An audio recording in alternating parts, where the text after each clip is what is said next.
الحمد لله الذي جعل الدين الإسلامي دينا صادقا ودينا يعلو ولا يعلى عليه. أشهد أن لا إله إلا الله وحده لا شريك له وأشهد أن محمدا عبده ورسوله. اللهم صل وسلم على محمد وعلى آله وصحبه أجمعين. أما بعد فيا عباد الله اتقوا الله حق تقاته ولا تموتن إلا وأنتم مسلمون. وقال الله تعالى في كتابه الكريم ذلك الكتاب لا ريب فيه هدى للمتقين. Sadaqallahul azim. Jamaah Jum'ah rahimakumullah. Ayat yang saya baca di pendahuluan khutbah tadi, yang merupakan ayat kedua dari surat Al-Baqarah, dan tentu kita sudah sering membacanya, menunjukkan bahwa kitab suci Al-Quran itu memiliki nama lain selain dari Al-Quran itu sendiri. Dalam ayat tadi bahwa nama lain dari Quran adalah Alkitab. Oleh karena itu tidak salah kalau kita menyebut kitab suci kita Al-Quran Al-Karim juga dengan nama Alkitab. Al-Quran diberikan nama kepada kitab suci Al-Quran itu adalah karena dibaca, sedangkan Alkitab adalah karena ditulis. Nama Alkitab tentu tidak atau kurang populer di kalangan kita. Yang populer adalah Al-Quran Al-Karim. Walaupun begitu, ketika ayat Quran nomor 2 surat Al-Baqarah ini menyebut Dzalikal Kitabu, sudah tergambar bahwa ayat-ayat Allah yang diterima oleh Nabi Muhammad sepanjang 23 tahun itu sudah tergambar dalam ayat ini, bahwa nanti akan ditulis juga, di samping dihafal oleh para sahabat pada waktu itu. Oleh karena itu, ketika terjadi perang Yamamah namanya, perang yang melibatkan pasukan Islam dan pasukan kaum musyrik waktu itu, menewaskan 70 orang sahabat penghafal Quran.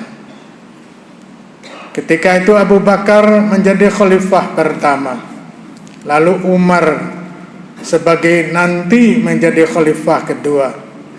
Ketika itu mengusulkan kepada Abu Bakar, "Ya Abu Bakar Khalifah, saya usul agar ayat-ayat suci Al-Quran yang selama ini dihafal saja, dan karena sudah meninggal 70 sahabat penghafal Quran, saya usulkan agar ditulis, dibukukan." Pada awalnya usulan Umar bin Khattab ini tidak mudah diterima oleh Abu Bakar As-Siddiq sebagai khalifah, sebagai penguasa waktu itu. Apa jawaban Abu Bakar As-Siddiq? "Wahai Umar bin Khattab, saya berat menerima usul Anda.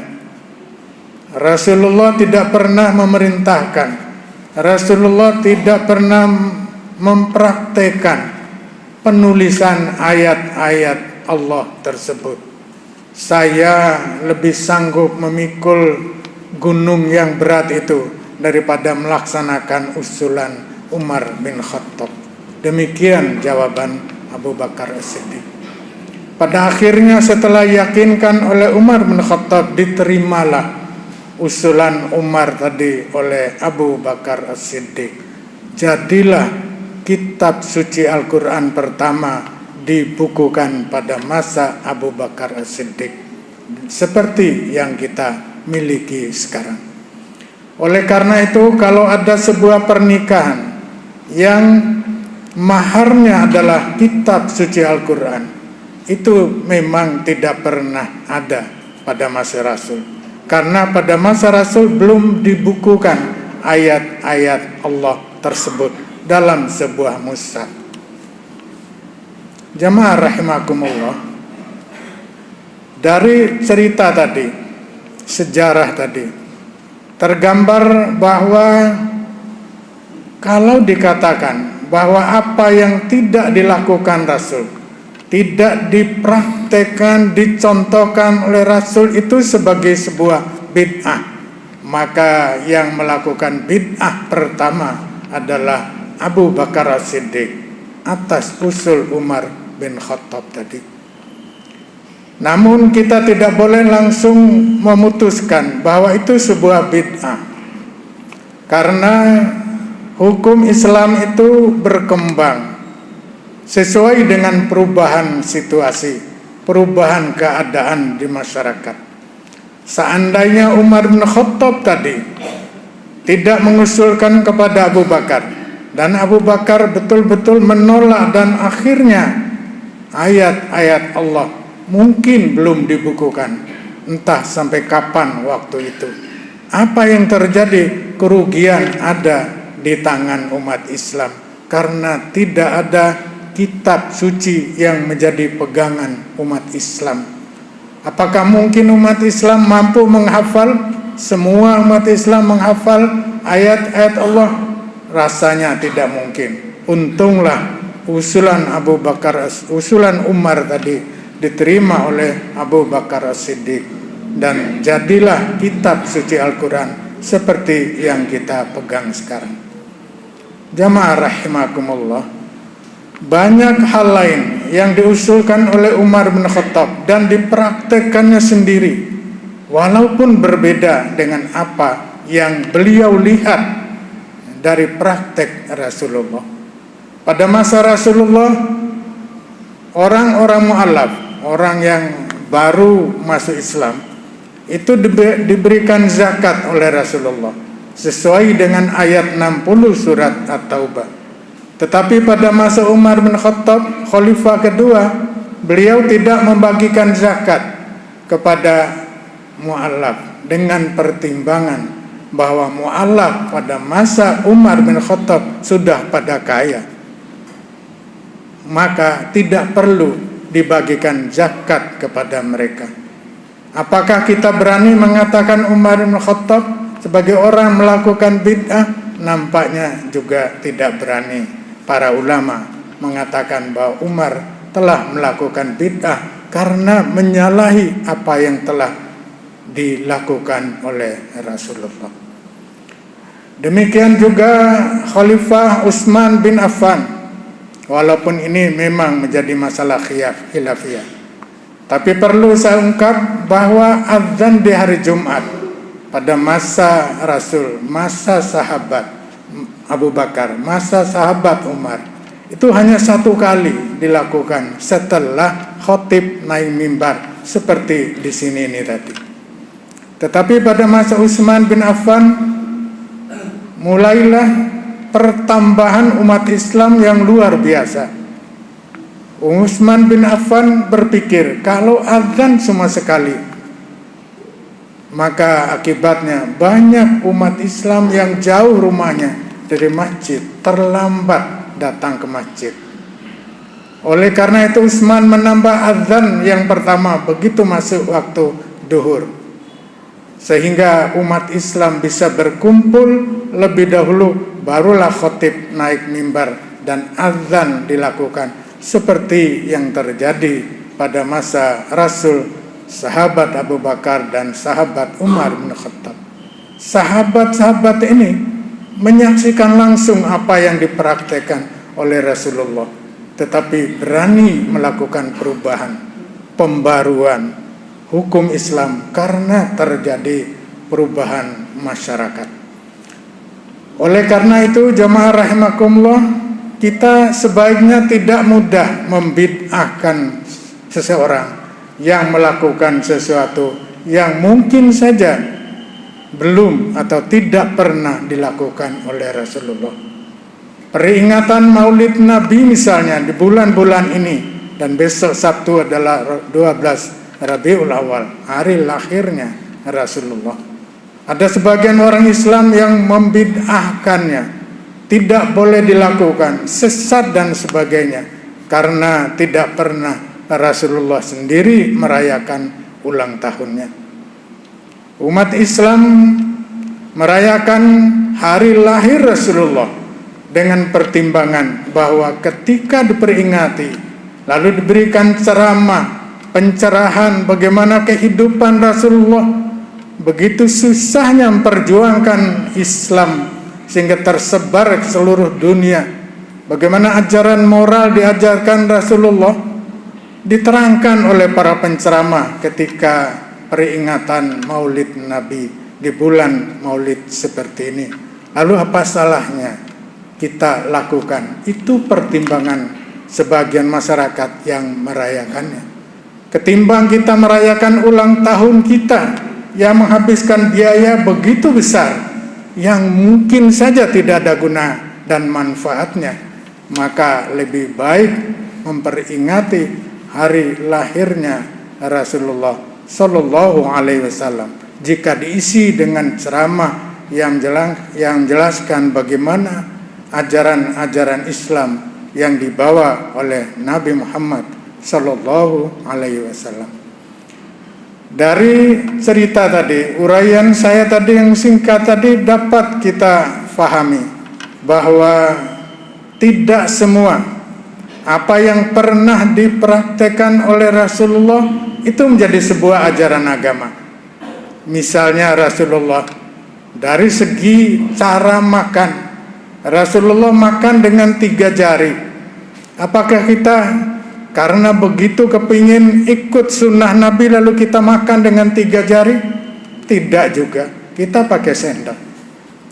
Mengapa tidak dan berani kita berbeda? Karena Rasulullah di Makkah sana waktu itu makan dengan 3 jari, karena yang dimakan adalah roti, kurma, buah zaitun yang memungkinkan memang dipegang dengan 3 jari.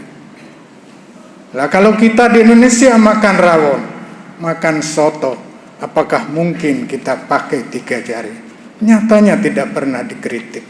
Dan orang-orang yang mungkin sering mengatakan harus ikut cara Rasul juga tidak mempraktekkan cara itu. Begitu juga pakai jubah. Rasulullah bukan hanya waktu sholat, kesehariannya sebagai orang Arab punya budaya pakaian jubah, selalu pakai jubah. Kita tidak, karena budaya pakaian kita tidak seperti orang Arab di sana.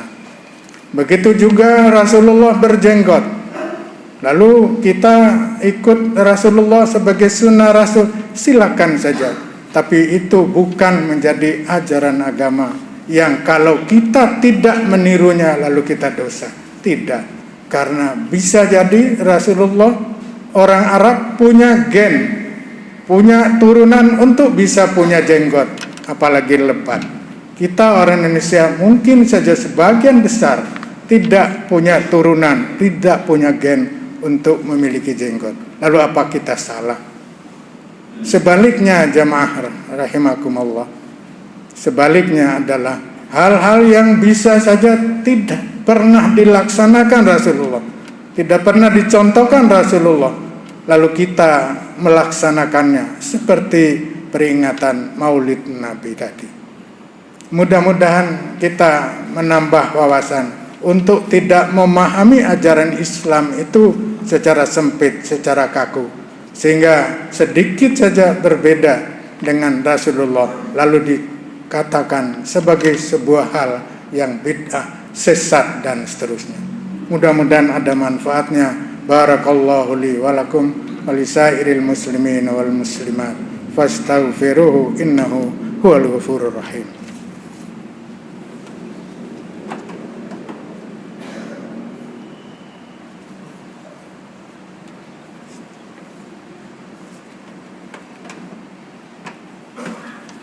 Alhamdulillah hamdan katsiran kama amar. Asyhadu an la ilaha illallah wahdahu la syarikalah wa asyhadu anna Muhammadan abduhu wa rasuluh. Allahumma salli wa sallim ala Muhammad wa ala alihi wa sahbihi ajma'in. Amma ba'du fa ya ibadallah, ittaqullaha haqqa tuqatih, faqad fazal muttaqun. Innallaha wa malaikatahu yusalluna 'alan nabi, ya ayyuhalladzina amanu sallu 'alaihi wa sallimu taslima. Allahumma ighfir lil muslimin wal muslimat wal mu'minin wal mu'minat al ahya'i minhum wal amwat. Rabbana arinal haqqa haqqa warzuqna ittiba'ah wa arinal batila batila warzuqna ijtinabah. Rabbana taqabbal minna jami'a amalina as-salihat wa kaffir 'anna jami'a amalina as-sayyi'at. Rabbana atina fid dunya hasanah wa fil akhirati hasanah wa qina 'adzaban nar. Ibadallah, innallaha ya'muru bil 'adli wal ihsan wa ita'i dzil qurba wa yanha 'anil fahsya'i wal munkar wal baghi ya'idukum la'allakum tadhakkarun. Udhkurullahal 'azima yadhkurukum was'aluhu min fadlihi yu'tikum wa la dzikrullahi akbar.